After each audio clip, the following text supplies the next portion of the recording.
On this episode of the OG and Crab Show, The Athletic published 2 rant-worthy articles today, and we're going to rant about them. Play me a song, Crab.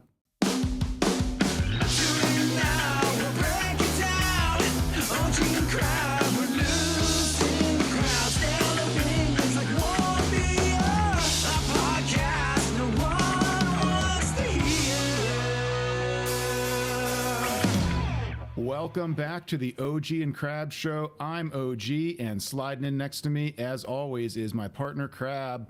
Hey, Crab. What's up, dude? Long time no see. We're gonna be yelling a lot tonight. We are. So without further ado, this is going to be a quick hitter, everybody. And by quick, that means like somehow less than an hour.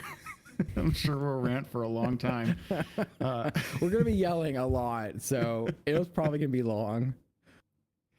So I'm just going to go ahead and bring up the slides. As always, audio listeners, these are just text slides for the people watching on YouTube. We're going to read what they say. You're not really missing anything if you're only listening on audio. But we'll start out with an article that was published in The Athletic today titled, "The Pirates and Marlins have a sudden willingness to spend. Here's what could be behind it." And the byline is Ken Rosenthal and Evan Drellick, and with contributions from others on the Athletic staff, including our own former Pirate Bucko beat writer, Stephen Nesbitt. Boy, does he have an axe to grind, doesn't he? I don't know. I think others have more of an axe to grind than he does. Or maybe it's just his aw shucks demeanor that's tricking me into thinking that. Every time there is like some morsel of like, hey, we're gonna hate on the Pirates, he's like, can I get in all that? Can I come over? And they're like, well, we're just gonna hate on the Pirates for a little bit tonight. Maybe order pizza. I'll buy the pizza if I can come over. I'll bring beer. Let's hate on him. And he's there. He's on the byline. This is like the 3rd year in a row he's like torched his former team that he wrote a book about. He wrote a book about these clowns. Anyway, go ahead. So, excerpting from the article, this was today, November 24th, 2025. In the view of some player agents, the surprising entrances of the Pirates and Marlins into the marketplace are curious and, with the sports collective bargaining agreement set to expire after next season, no coincidence. Quote, "There is a possibility of a fight among clubs over revenue sharing, with the smaller markets seeing a greater contribution," agent Seth Levinson said. "The payors, parentheses, large market clubs, will argue that insufficient revenue sharing funds are being spent on player acquisition." Okay, that's true. Now, it's important, I think, to point out this is just some agent they went and got an opinion from. This isn't like the other owners coming out and saying this. It's an agent. Moving on. Well, they do that quite a bit. They always do this thing where they get one agent to like blow up, make a comment about how he wants to blow up the system. But like what that agent said, technically, like on its face so far, I'm ranting. This is what we're doing. I don't have a problem with that because that typically tends to be the case, right? We talked about this last episode. They're not spending it on player payroll. They're spending on everything but player payroll. And so, yeah, from a fan perspective, like the idea was, hey, we're going to share money amongst ourselves so that we can buy players. And as a fan, I would like to see more of that, right? I'm not offended thus far for once in my life. Moving on in the article, if the Pirates and Marlins are seeking to justify increased revenue sharing, as Levinson and others suggest, I don't know where these others are, but here's some others being mentioned. They are assuming the game's general economic structure will remain intact in the next CBA. The owners, however, are expected to pursue a salary cap that would dramatically change the sport's entire financial landscape, including revenue sharing. Innocent sounding, right? I'm going to pass it to you first. Here's what I think about this. Given the earlier passage, I think that these authors and the folks that they're talking to have convinced themselves that revenue sharing is bad and that we need to take it away from these cheapskates to incentivize them to try harder, which has all sorts of foundational problems to thinking that, which I'm sure we'll get into. But I get the sense, and maybe this is just me coloring it with my own bias, but I get the sense that they think there is such animus against revenue sharing from the big market teams that they see, and that's what this article is about, they see the Pirates and Marlins just talking about spending a little bit more, if you even believe that, and trying to frame it as, oh, well, they better because they're getting revenue sharing money and we'll take it away if they don't spend it the way we like. I'm going to go back in my history time machine. There's a book that I recommended on this show many times. I'm going to recommend it again. It's called The Game Inside the Secret World of Major League Baseball's Power Brokers by John Pessah, P-E-S-S-A-H. I don't know if I'm saying that correctly. The first part of this book chronicles the lead up to the 1994 strike, and it's the only book I ever found that really digs in deep, right? And in this book, they talk about the world before revenue sharing. Now, I recommend everybody read it. The rest of the book is a bit about the late 90s and the steroid era, and it's not that great. But the first part of the book is really cool. I have no desire as a fan, as a consumer of this product, as someone who pays the bills for the agents to exist and for the players through Dodger dogs and Renegade dogs and Iron City beers and cable packages and such, buying hats. I have no desire to go back to pre-revenue sharing. That book illustrates how dire the situation was before they started implementing piecemeal these revenue sharing provisions into the labor agreement. It's not a world we want to go back to. A better fix for this would be to negotiate with the players union some teeth in the next CBA and enforce revenue sharing guardrails. Make Bob Nutting and Bruce Sherman and John Fisher spend it on player payroll instead of bullshit crap that they're spending it on now, because they are not wrong when they buy front office staff and player psychologists and big computers to analyze swing paths. But the people paying into the system are annoyed by this, and they are not wrong because that's bullshit also. Am I wrong, OG? So here is where I start to veer off. When there's this implied, I mean, it's explicit in what you just said, but there's an implicit accusation that the revenue sharing money is not being spent on payroll. Well, money's fungible.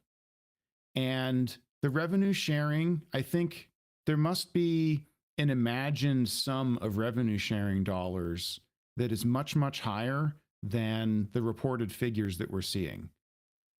In this same article, they estimate that the Marlins are going to get somewhere north of $70 million in revenue sharing, which is among, if not the highest revenue sharing payout of any team in baseball for last season. The Pirates is going to be smaller than that. They don't say what it will be in this article, but the DK Pittsburgh Sports expose claims that they were given a specific sum of like 51 million and something dollars for 2024.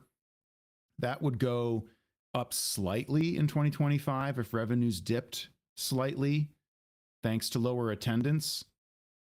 But we're talking about 50, 60, 70 million dollars at the high end for what these teams are being given in revenue sharing dollars. And the standard in the CBA, which this article does point out, and correctly so, is that the team must spend 150% of what it gets in revenue sharing as calculated by the competitive balance tax figure. And that is a calculation that it's actually for smaller teams like the Pirates and Marlins, that number is often higher than the actual cash payment to the players, because it includes things like fringe benefits, and if there's a backloaded contract, it gets averaged out over the entire span. So for instance, like Brian Reynolds and Mitch Keller, when their deals were starting, their competitive balance tax figure was bigger than what they actually got paid that year. They're starting to get into the back ends of their contracts, so that difference is shrinking away for those guys. But the point is that the CBT dollars aren't real. There's a bunch of accounting in there that it's just an accounting rule in the CBA meant to define what it's supposed to be there to make sure that the Dodgers are paying taxes on Shohei Ohtani's net present value and not the $2 million in cash they pay him every year, since they deferred so much money, that kind of thing. So money's fungible. They have these standards, and the Marlins maybe didn't meet theirs. They probably didn't. If their payroll was under $100 million, they weren't meeting that 150% threshold. But so there is a standard in the CBA that says you've got to spend 1.5x what you get in local revenue sharing on player payroll, but it's as calculated by competitive balance tax, not actual cash paid to players each pay period. So I don't know, like, so it's like Hollywood. What should the standard be? Should it be 200%? Like, how much do we want to insist the revenue sharing? Like, because revenue sharing it's just a slice of the pie of the money that they get. That part does not interest me in the slightest, honest to God.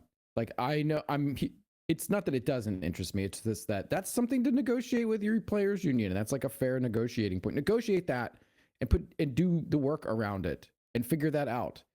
I don't have a number on that. That's for smart economists who work for baseball and work for the players union to hash out. And smart economists in 1996 and in 2002 and in 2012 or whatever years it was, did that work. And this is what they came up with.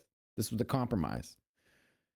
All I'm saying is that the union and ownership need to figure out a methodology to enforce this money being used where they want it to be used. And it's frustrating to me that they keep kind of gaslighting everybody with these ideas that, like, the money isn't going to it's all being spread throughout Major League Baseball. They're using this money to pay for some version of an OG and a crab, and all of the relocation costs it took our versions of ourselves to go work in Miami or wherever, to go be in a front office and to do stuff it's all throughout Major League Baseball. It's all in the industry. It didn't disappear. Am I wrong?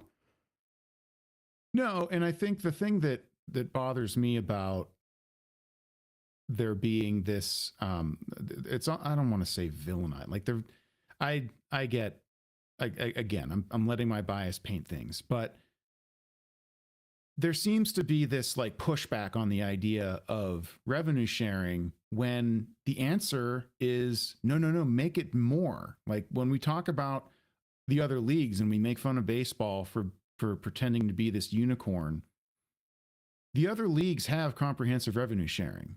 The NFL, all the teams get the same slice of the national money pie, and essentially, because that's almost all of the league's revenue, everybody in the NFL is paying from the same size budget.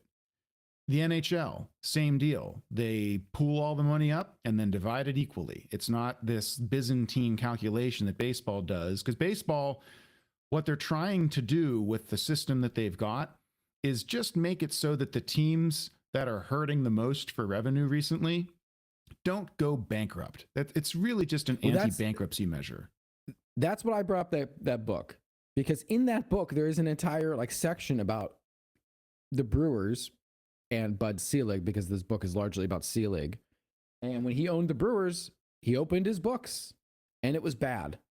And they were bleeding money in 92, 93, 94, 95, 90, so on and so forth. And they were going to go bankrupt like year after year after year.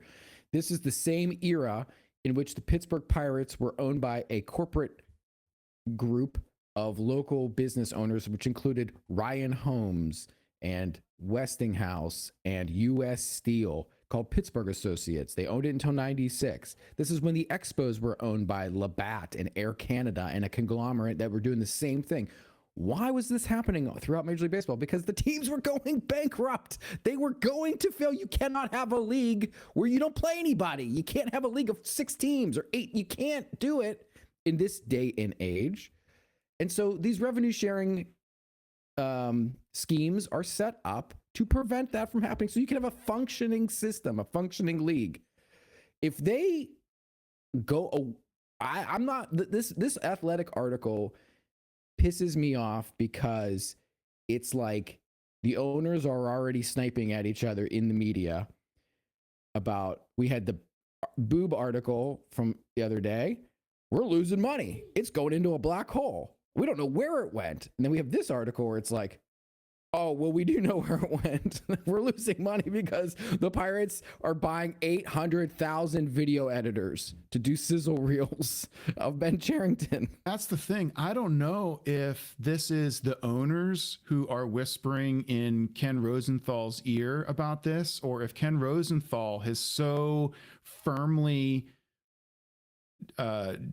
formed an opinion of his own about what is and isn't happening and what should and shouldn't happen. And so he goes out and finds an agent. I'd imagine it's both. Like, I don't know. Like, he doesn't cite any owners here. Not even an unnamed owner. So far, we've only heard from some agent, and then the authors of the article and the agent's quotes are used to paint a picture of what the owners might think. You know, there's a lot of speculation about this is how they must feel because, well, if I were an owner, I wouldn't want to give any of my hard-earned revenue to those deadbeats in Pittsburgh and Miami. Yes, but without the deadbeats in Pittsburgh, there is no league. Without the deadbeats in Oakland, you need 30 teams to have the value of the $12 billion of value to sell to your, say, hey, we make so much money, players. Look at all the value you've created. Where are these players going to play? For 4 teams, 2 teams. We're gonna have a 1-team league, OG. It's gonna be an intramural squad. You also have to have, it's ridiculous. Their angle on it, though, also presumes that there's a bunch of money being pocketed. It's the whole nutting derangement syndrome thing that you've made fun of several times, and that we've tried to dispel. And of course, we don't have real sourced numbers, but like we've scratched together some evidence that is like, you know, at least plausible that they're just breaking even. I'm going to use my brain that God gave me. It's an average brain with average wrinkles. And my brain says the money can't be buried in Bob Nutting's money bin.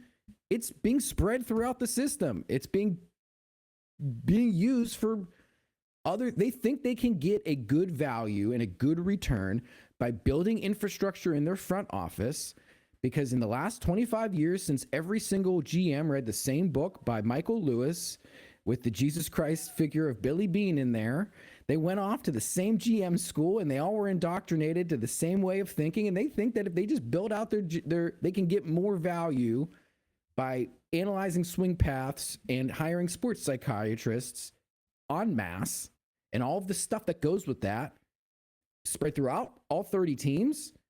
instead of buying overpriced veteran players who they're largely paying for past production. It's not rocket science. That's what they think. And these guys cannot square that circle. These are the same assholes, OG. Travis Sawchuk is the same hypocrite who wrote a book about Neil Huntington, who tried to turn himself into a version of Michael Lewis, riding Neil Huntington's cape, and writing this book about how smart they are. Look at all the smart non-baseball people they hired. Oh, they got an edge. But no, not like that. Don't do like that. Oh, you're not buying players. Oh, okay. What do I do? Which button do I push? It's like the meme. They don't know which button to push. Do we push the I hate this idea button? Or do we push the look at the big brain on Brett? We got him from Wall Street and we put him in the Rays front office and he figured out how to get that fastball to go faster. They don't know what to do, OG. They are so confused. And this is more hypocritical crap. These same guys, and I'm going to lump in some other staffers at The Athletic who I listen to their podcasts, like Rates and Barrels with Eno Saris and Derek Van Riper.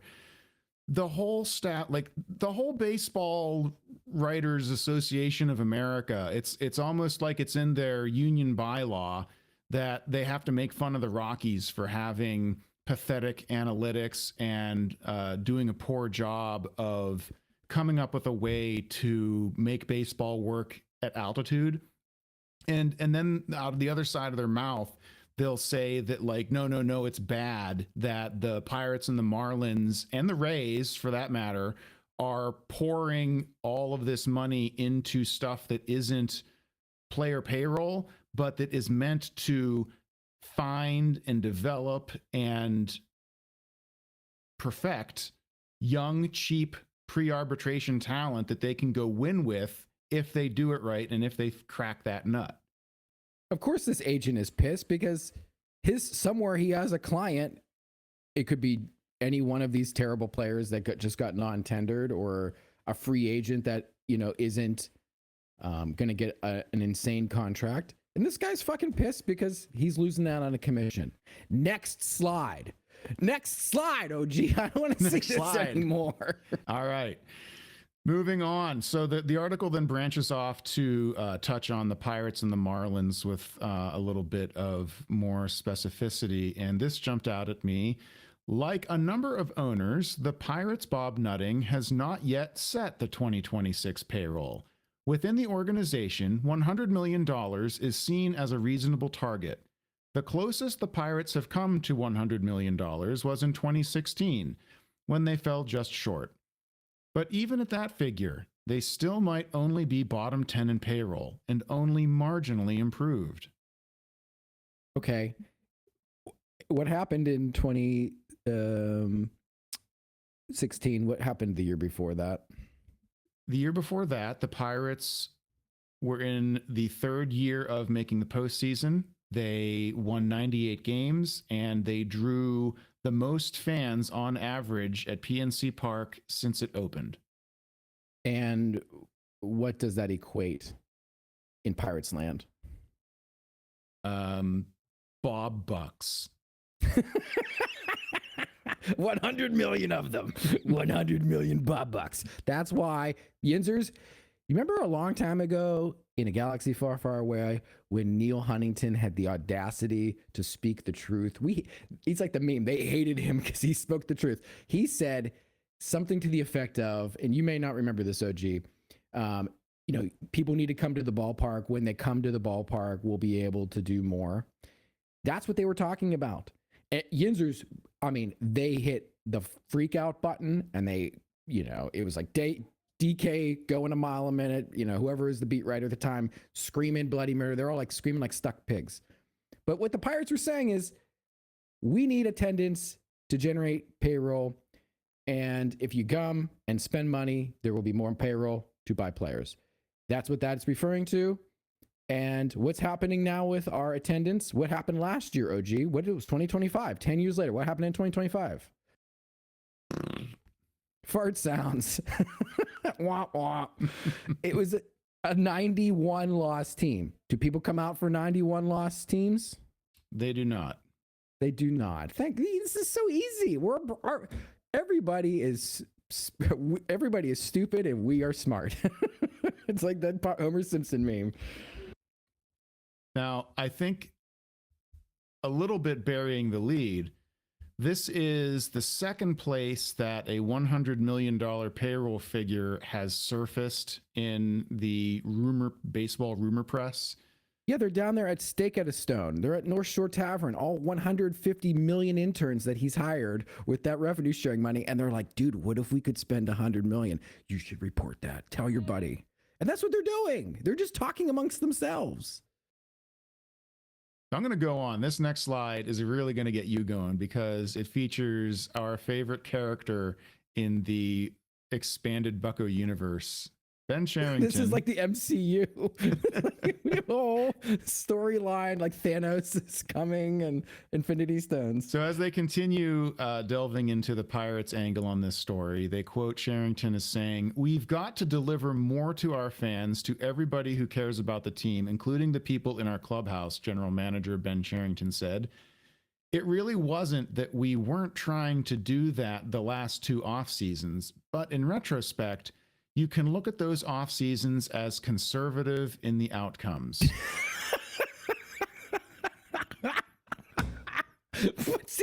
Is he a bystander in his own story? Does this guy, I mean, this stuff just happened. He had no control over what they did. He's just the general manager.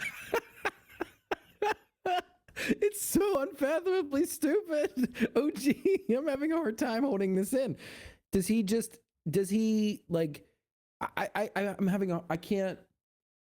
has no control. He just doesn't work there. Nothing happens. He's just a guy. He just showed up. He's maybe vibing down there. Who's making the decisions for him? The story continues, quote, "It was not necessarily intentionally that way, but that's how they ended up. And we've got an opportunity. We've got pitching. We've got young talent coming.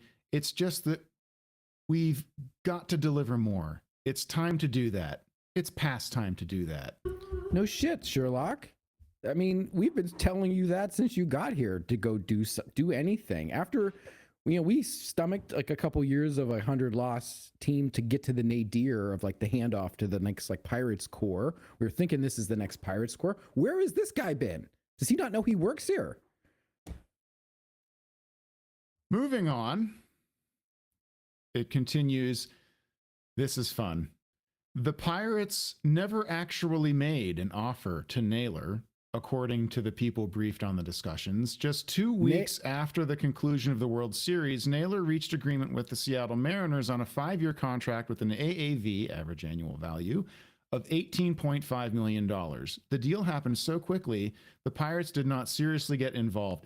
Now, this just pops up in this article. This comes out of no, like there's nothing, there's no like lead into this. This is just its own paragraph in the article that just comes out of nowhere. They're not like, none of this is being discussed. It's just, oh, and by the way, that offer that Jeff Passan said that they made to Josh Naylor, that's a bunch of bullshit. Is there a feud here between Ken Rosenthal and Jeff Passan that is just not happening in public? Are they throwing barbs at each other here? Am I imagining things? I mean, maybe there's a little bit of like journalistic competition happening. I think it's more likely that these guys, this is why Steven Nesbitt's in tow here, because he has some connections down there, and he probably calls up one of his connections who works for the team, and it's like, "Yo, it's Steve. Yes. No, we're on the record. Yep. So, I'm not a local guy anymore. I got Ken Rosenthal on the call. So can you confirm or deny for us on the record?" And the dude's like, "Yeah, we never made that offer because we forgot. We were just talking about it. We forgot to do it." They're national writers. You can't lie to them like you can lie to the local guys. The local guys are ready to eat shit. And money, spending money, thinking about spending money. Oh my God, yeah, man! This is the Passan podcast we're talking about. Passan's the guy that like got this whole ball of wax rolling with reporting that the Pirates were in on Naylor and that it was going to be double the most they've ever spent on a free agent, and it was a whole thing, and everybody was talking about it. And then here comes Ken Rosenthal and Stephen Nesbitt and Evan Drellick just sauntering into the bar and dropping it on the table. I think it's more of like you finding the guys and getting them off the record, and off the record they're like, yeah, we thought, we talked about it, we debated it, we had a PowerPoint about it, we thought we wait till after Thanksgiving and get the ball rolling, and we were shocked that he had signed, and that was it. We did want to report, we let it leak out. It's what that is. This is just... Oh, yeah. The actual not getting Naylor part of it is super boring. What is... The only thing I'm interested in is there beef between Ken Rosenthal and Jeff Passan, because we got to get those two guys in a very small ring and see if they'll fight. Like, what's that show on MTV that we were growing up? Celebrity Fights? Oh, it was a Celebrity Death Match, where it's like claymation. Yeah. That'd be a good one. That would be a good one to have the two of them on. Yeah, I just, this, to the Yinzers who had their hopes up, the reason why I'm an angry crab all the time and why you either love me or hate me is because I'm telling you the truth. I told you that they were never seriously going to do any of this crap. This is like getting me on the record last episode. Yes, I'm thinking strongly about dating Sydney Sweeney. We have a plan in place. And then you get me off the record and you're like, yeah, dude, I haven't even showered in a week. Like, I don't have any money. I don't have a plane ticket to LA. It's not happening. I really want to. I saw some pictures online and I was just, I had too much to drink, and yeah, I shouldn't have said any of that stuff. That's what this is. This is the same thing. Okay. So the article goes on to the section about the Marlins. This was interesting. The Marlins made a number of investments outside of the major league payroll. This dovetails with what you were talking about. Among them, transforming the weight room at Lone Depot Park into the game's second largest, upgrading their spring facility and player development complex in the Dominican Republic, and assembling what owner Bruce Sherman called, quote, one of the largest front office staffs in baseball. Sound Translation. Familiar? Yes, the translation is, hey, idiots, here's your revenue share and kiss my ass. That's what it is. That's what this is to these guys and to the rest of the baseball world. That's the nice way of saying, and this is what we hypothesized since episode 1.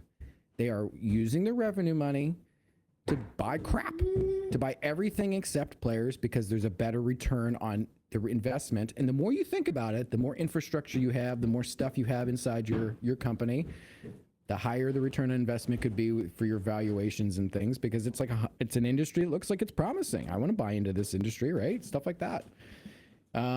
So it's the appearance of like busy work, all this busy work. That's what they're doing. They're buying guys to do busy work. And they see this is an owner saying it. This is an owner saying it, the quiet part out loud. Yeah.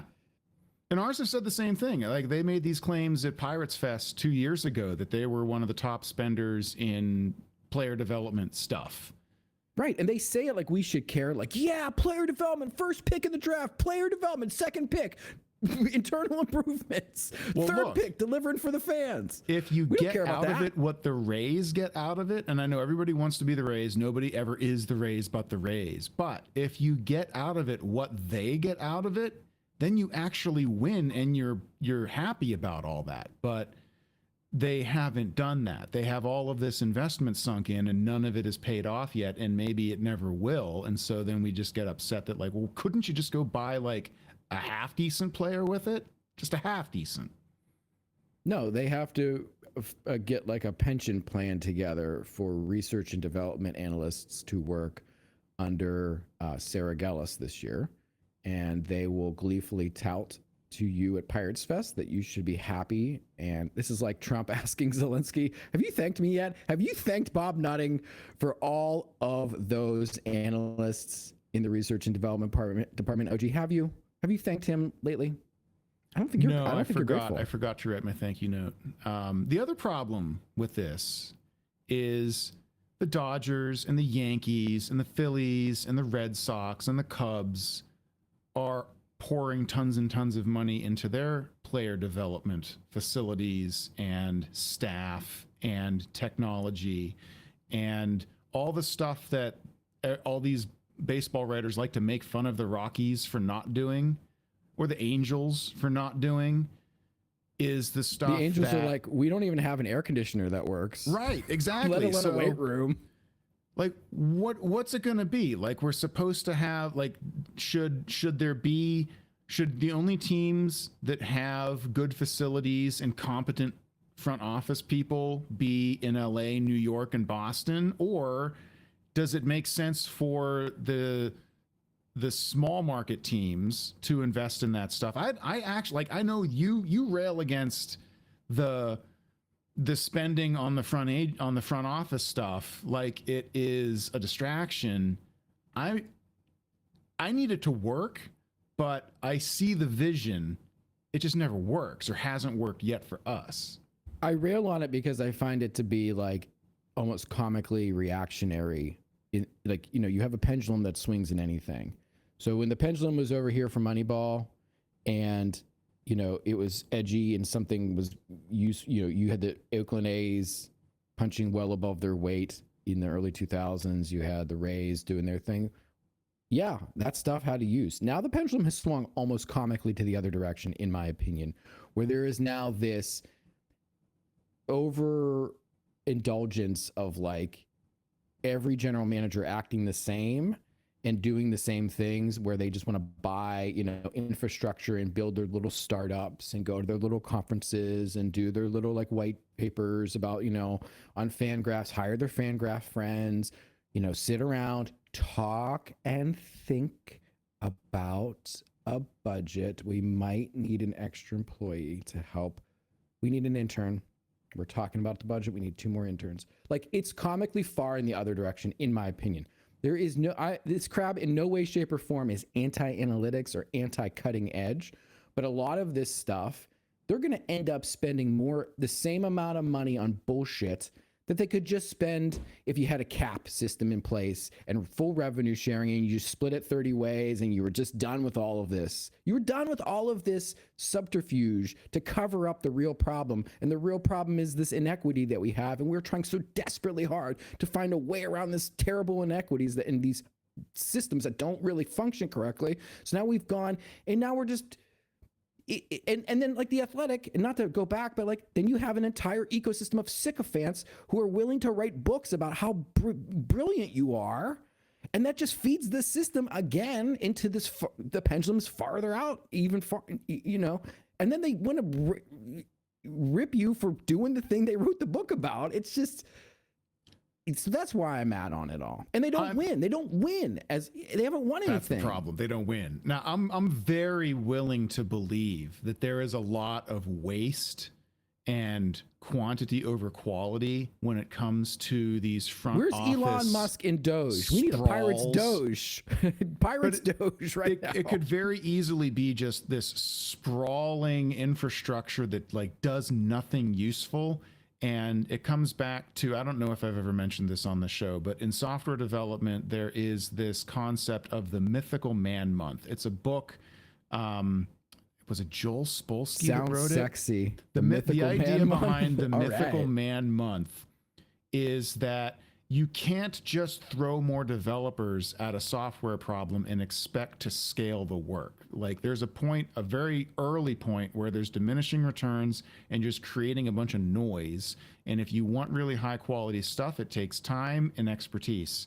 And maybe what these front offices are doing is thinking, well, the Dodgers have this big sprawling enterprise and they're successful, and the Yankees have this big sprawling enterprise and they're successful with their player development. All we have to do is get a big sprawling enterprise, and therefore our player development will get better.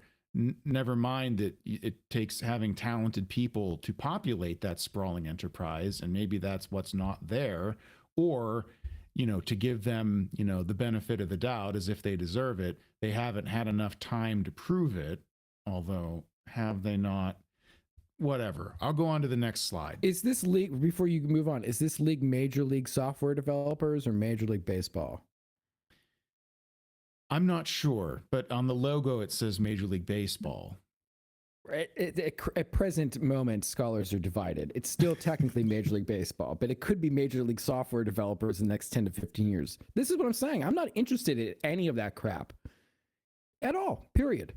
So back to the article, continuing on the Marlins. Like the Pirates, who want to move beyond trolling for inexpensive free agents on one-year contracts, the Marlins are aiming higher than they did last offseason when they signed righty Cal Quantrill to a one-year, $3.5 million deal. Will the Marlins accomplish all of that? Will they accomplish any of it? As with the Pirates, this is where it gets funny. Some rival executives will believe it when they see it. Some are also skeptical that the Pirates Nutting and Marlins Sherman could survive as owners under a cap/floor system that would force them to spend to a minimum level. This, ladies and gentlemen, is what I call baseball brain with 2 capital B's. This is the insular stupidity that is all over baseball fandom, in every baseball beat writer's room. This is so just astronomically stupid. Every podcast but ours. There's a third leg of the stool, you idiots, and it's the thing you started off the article railing against implicitly, and that is revenue sharing. All the teams just need the same amount of money, and then there's no difficulty funding that floor, you idiots. Come on. Preach, OG. That's the loudest you've ever been. I think your skin is like turning a little red right now. I mean, you're like sometimes. You're getting mad. This is so just I can't with this. This is so stupid. And the way you hear these guys talk about this stuff, either they're doing like the most elaborate con involving all of them, or they're all just this stupid and uncreative and just uninquisitive. Like they can't even go and like figure out how these other leagues do it. They don't even bother to think about it.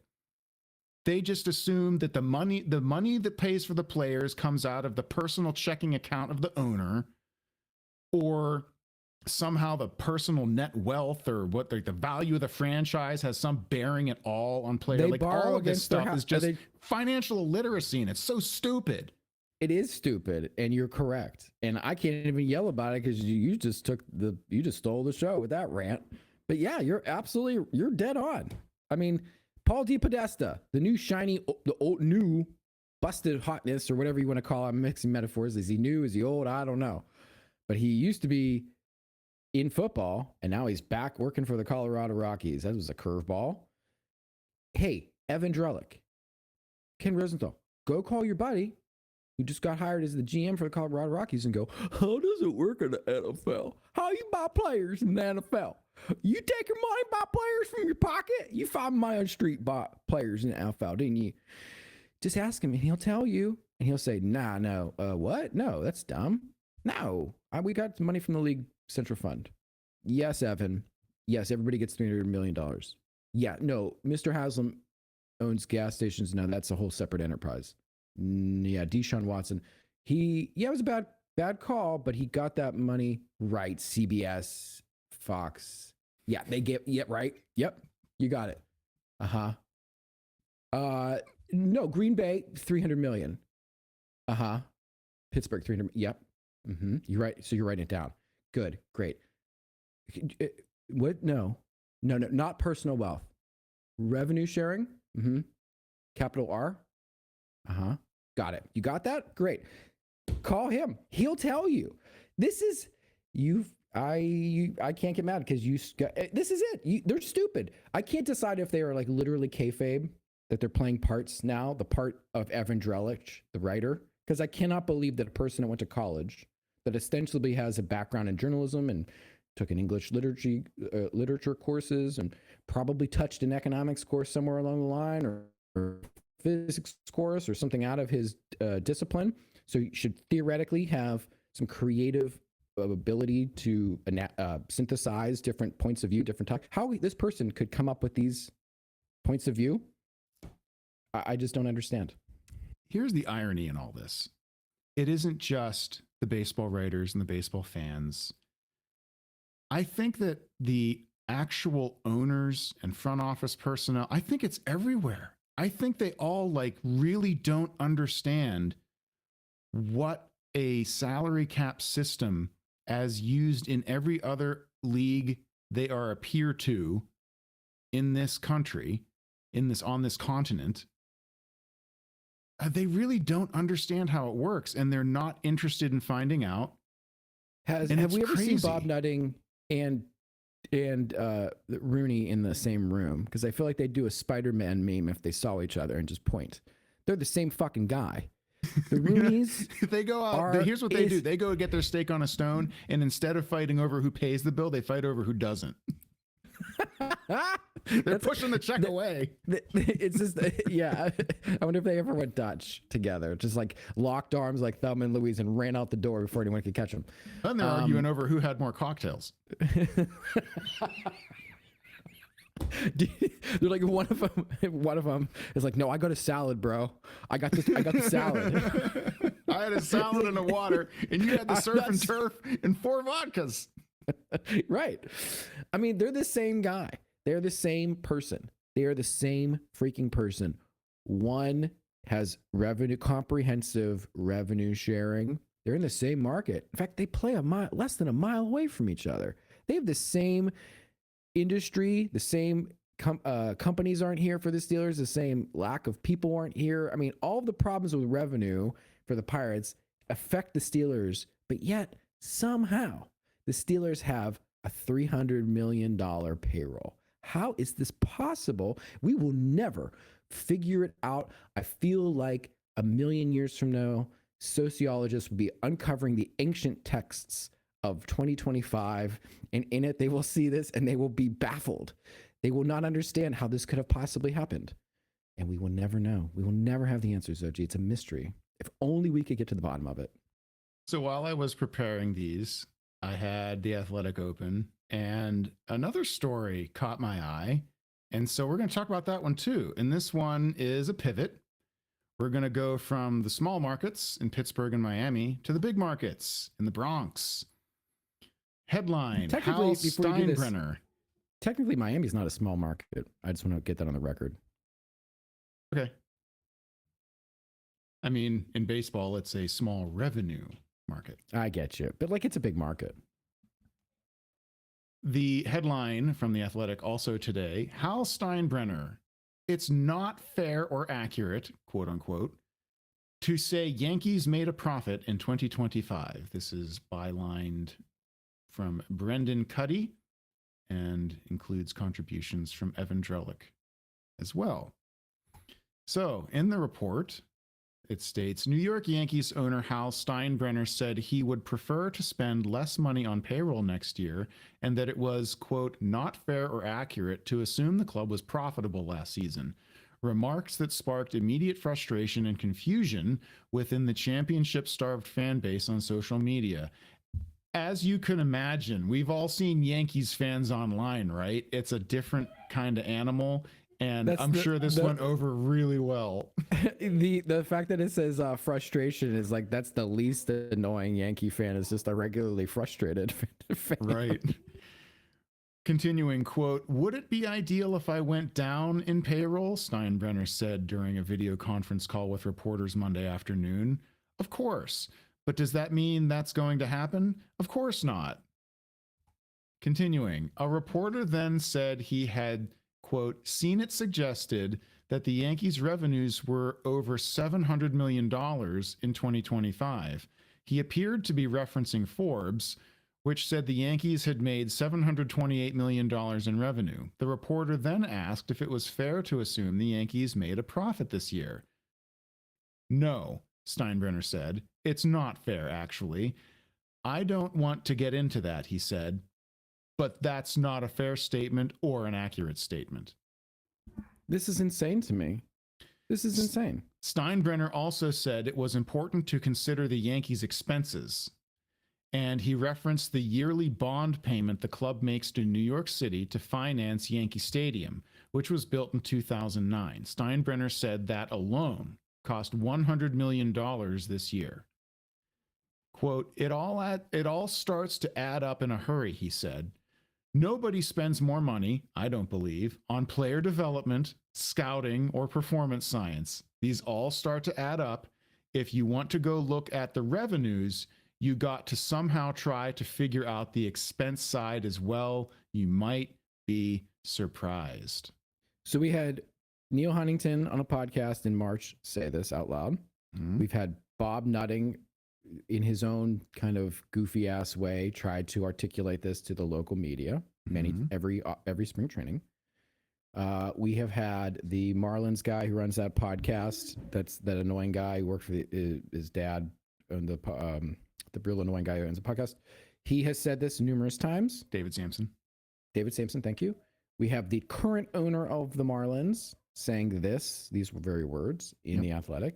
Now we have the king of the mount, one of the top guys, the big 2 or 3 in baseball, the legendary son of George Steinbrenner, Hal Steinbrenner, saying the same words.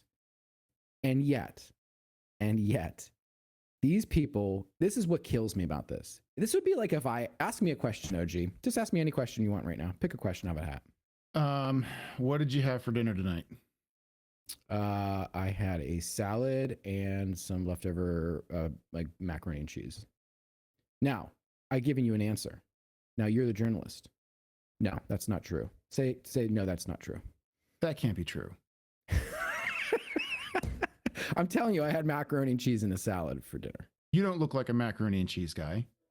Okay, well, you look like a guy who eats spaghetti and meatballs. Right, but look, I have spent the money on macaroni and cheese and salad. I'm telling you, I had macaroni and cheese and salad. Like, that's how insane this is. These are journalists asking this dude. He has nothing to lose. He has the championships. He has the market. He's the spender. He's the trendsetter. This is the guy. He is not Bob Nutting.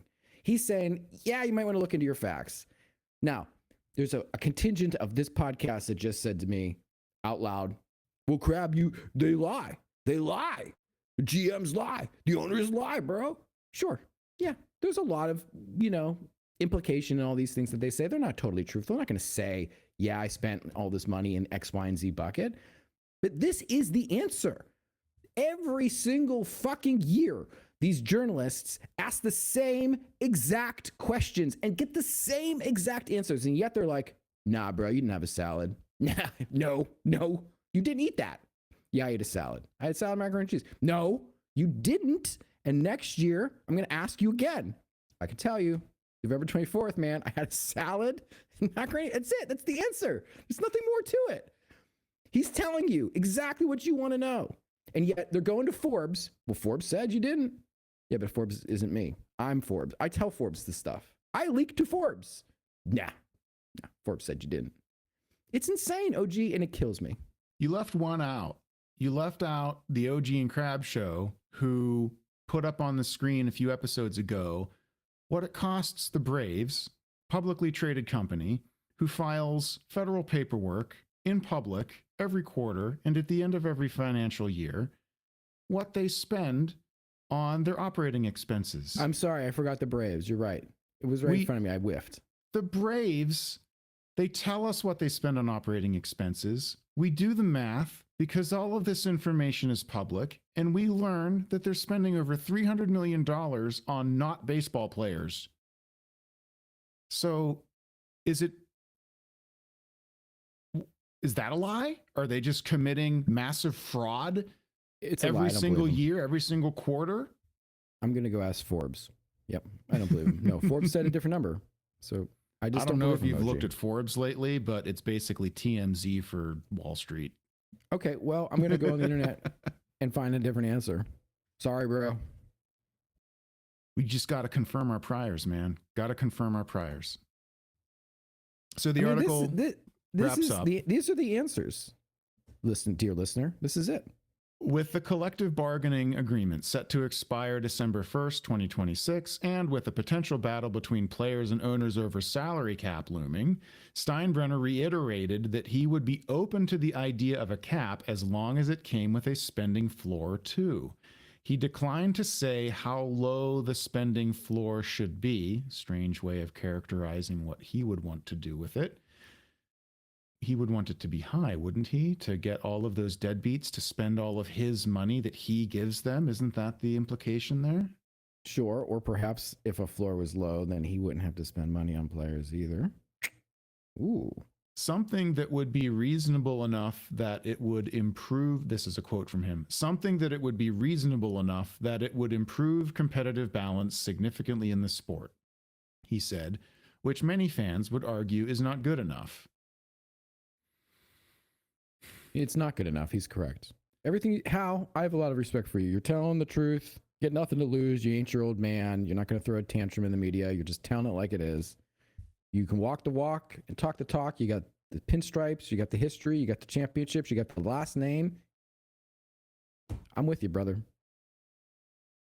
I think this is more evidence of baseball brain. I think this is Hal Steinbrenner revealing that he hasn't really thought about this very much, and he's not sure. His main concern is, I don't like spending so much, and so I want that to stop hurting me. I want to spend less, and I guess we'll figure out how we get there later.